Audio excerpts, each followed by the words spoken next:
Hello, today I want to show you how to create reading time through a read aloud with your little ones. I have 3 different texts, and a lot of times we have books, we buy books for our kids, but we don't actually vet them out, like look at them and see exactly what the book is about. So I have 3 different books. The first one is Sulway. This is by Lupita. And it's a great book, great message. I recommend that you check it out. And it's pretty lengthy. So this book is going to be for a grade school student.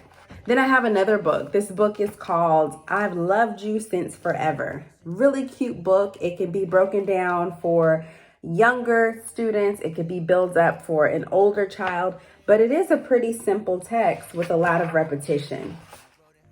And so that in my mind makes me think this is created for a younger child, maybe pre-K to first or second grade.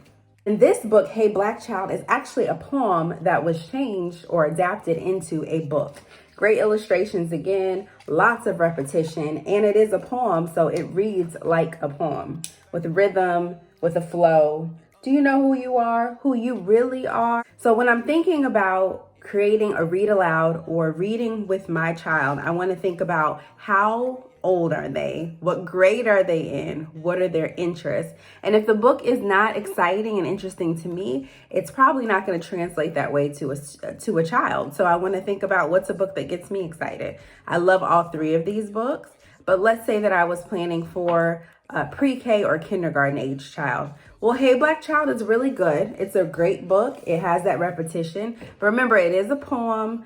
It has a rhythm, and that could work great. I've Loved You Since Forever, same thing. Sentimental, a younger grade. And Sulway is a great book. But if I'm thinking about a book that I want to read quickly to be able to keep attention, this might not be it. Or I might read this book in parts. So just for this lesson, I'm going to read I Loved You Since Forever. And the first thing you want to do is you want to read it to yourself. So I've actually read this book. But as I'm reading it to myself, I'm making a note of what could I teach, what lesson is learned. And really, the last page gives it away. The last 2 pages. There was you and there was me waiting for the day our stars would cross. And you and I turned into one. All right, I want to think, how can I make this for pre-K to kindergarten? And what I want to do is talk about noticing the pictures and relating it to our lives. That's a skill and strategy that's called making connections. And actually every single state standard, worldwide standards when it comes to education talk about a reader being able to make connections with the text. So I would read this for preschool to pre-K, and I would be thinking about what connections would a 4, 5, or 6-year-old be making that has to do with a relationship between a parent and their child. And obviously at that age, I'm going to be able to make or help them to make a lot of connections. So I want to think, all right, before reading, I'm going to ask, who's someone that you love? And why do you love that person? And then during reading, I'm going to stop and I'm going to ask them, what does that remind you of? What does that make you think? And really at the pre-K to kindergarten age, kids will stop you and make connections. They're really good about being able to see themselves in a book, in a movie, in a commercial, in another child or another situation. So that will be pretty fun when you're doing a read aloud with that age group. And then I also want to think about, after reading, what could I do? Well, they could do a self-portrait. They could draw a picture of someone that they love. They could draw a picture of something that they love. They can draw a picture of one of the animals in the book that they really like. So there's a lot of things. I say draw a picture. They could write a poem. They could make a song. They could act out their favorite scene. They could record themselves reviewing the book. If you have a really theatric or expressive child, ask them to record a video about the book that they read. Ask them to do a YouTube video or a Facebook video or just a video for you to keep in your phone and share with friends and family. Whatever it is, you want to get your kids up and moving. You might even think of a song that relates to the book and then have a dance party after you're finished reading, or before, or in the middle of it. So you want to get creative with the book. Number 1, your child is interested in this book. It's going to be a good book for them. Number 2, you're interested in the book. It's going to be enjoyable for you to read. And then number 3, you want to plan, what am I going to say and do before, during, and after? And this can be quick. It doesn't have to be a long drawn out process. You just think of what's the topic or the message or the lesson or the skill, and what can we do before, during my reading, and what can we do after to extend the learning. All right, so here we go. I've loved you since forever. Oh my goodness. Who do you love? I love my parents. They are so kind. They are so sweet. They raised me and they're patient. Who do you love? Why? So you're going to ask that question. And if it's just you and your child, you might say, I love you so much. I love your hair. I love the way that you smile. I love your kindness and your generosity. I love when you listen and you ask them, who do you love? Or what do you love about me?